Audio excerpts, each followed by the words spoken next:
Au niveau de la deuxième question, là, ici, on va calculer quoi? I plus J. Donc, c'est ce que nous allons faire. Donc, deuxième question. Calculons I plus J et I moins J. C'est bon? Ok, donc on va calculer d'abord. I plus J. Donc, à la ligne I plus J égale. On a passé I par son l'expression. Donc, ça fait ici intégrale de 0 à pi SO de x cosinus carré de x 2dx plus l'expression de J intégrale de 0 à pi de x sinus carré de x 2dx. C'est bon? Donc ici, qu'est-ce qu'on constate? C'est la somme de deux intégrales. N'est-ce pas? Donc ici, on va utiliser la formule de quoi? De linéarité. On va utiliser la linéarité pour les mettre ensemble.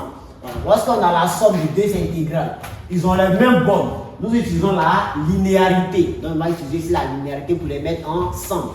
Donc c'est égal. I plus J égale. Donc ça fait intégrale de 0 à pi. Je mets l'expression de la fonction I d'abord. SO de x cosinus carré de x plus je mets l'expression de J SO de x sinus carré de x 2dx. Ok, voilà, donc ça on appelle la linéarité. La linéarité. Lorsque nous avons la somme de deux intégrales, ils ont les mêmes bornes, on peut les mettre ensemble. La formule de la linéarité. Ok, ici qu'est-ce qu'on peut mettre en facteur? On met SO de x en facteur. Donc c'est égal. Intégrale de 0 à pi, SO de x facteur de cosinus carré de x plus sinus carré de x 2dx. Or, ça c'est une formule trigonométrique. Cosinus carré de alpha, vous savez, on sait ça déjà. Cosinus carré de alpha plus sinus carré de alpha est égal à 1. Formule trigonométrique, nous avons vu ça en première, n'est-ce pas? Donc nous avons vu ça en première. Donc ça nous donne quoi? Ça fait 1, n'est-ce pas? Voilà, donc ça fait 1.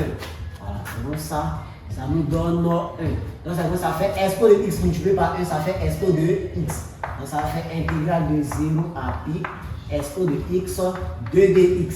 Donc égal, SO de x est seul, donc on peut déterminer directement la primitive de notre prochain. Primitive de SO de x est SO de x lui-même.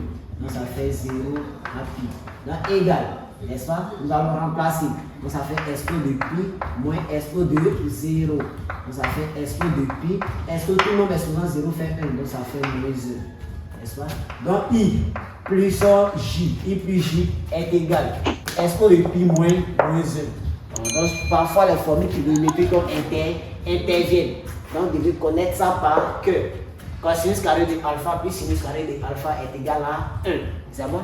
Ok. Après ça, nous allons calculer I moins J. Nous allons passer maintenant au calcul de I moins J. Maintenant, pour ne pas me fatiguer, je vais changer, remplacer ici. Effacer le plus et mettre le moins. Donc moins. Ici aussi, mettre moins. C'est bon? I moins J. On va mettre moins, n'est-ce pas? Ok. Là, ici aussi, c'est la même chose. On va utiliser aussi la linéarité. Voilà. Donc, au lieu de mettre plus, on va mettre moins. Là, ici, en place, je vais mettre moins. Et ici, on lève le plus, je vais mettre moins. N'est-ce pas? Voilà. Au lieu d'effacer pour reprendre, je ne fais que remplacer. C'est bon? Ok. Là, ici, moins. Je mets moins.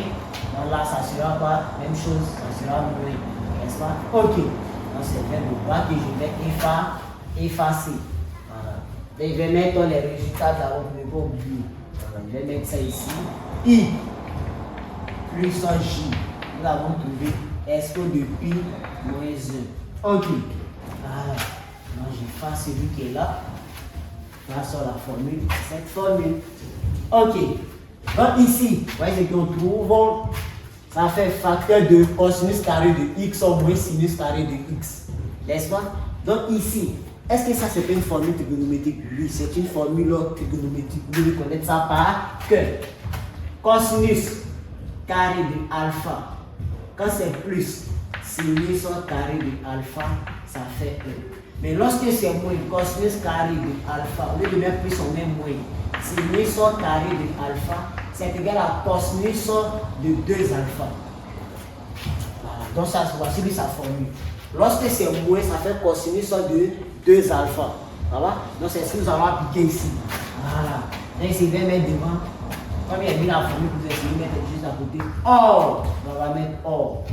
Cosinus carré de x moins sinus carré de x est égal à 2 cosinus de x. Donc ça fait cosinus de 2x. Alors, c'est la formule que nous avons appliquée.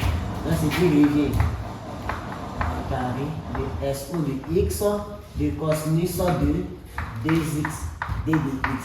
Or ça correspond à quoi? Ça correspond à k. N'est-ce pas? Ça correspond à k. Donc je vais mettre des encore. Or k égale 0 pi s de x cosinus de x d de x, c'est le même parenthèse, d de x. C'est bon? Donc on va remplacer ça par k. Donc c'est égal à k. C'est égal à k qui est égal.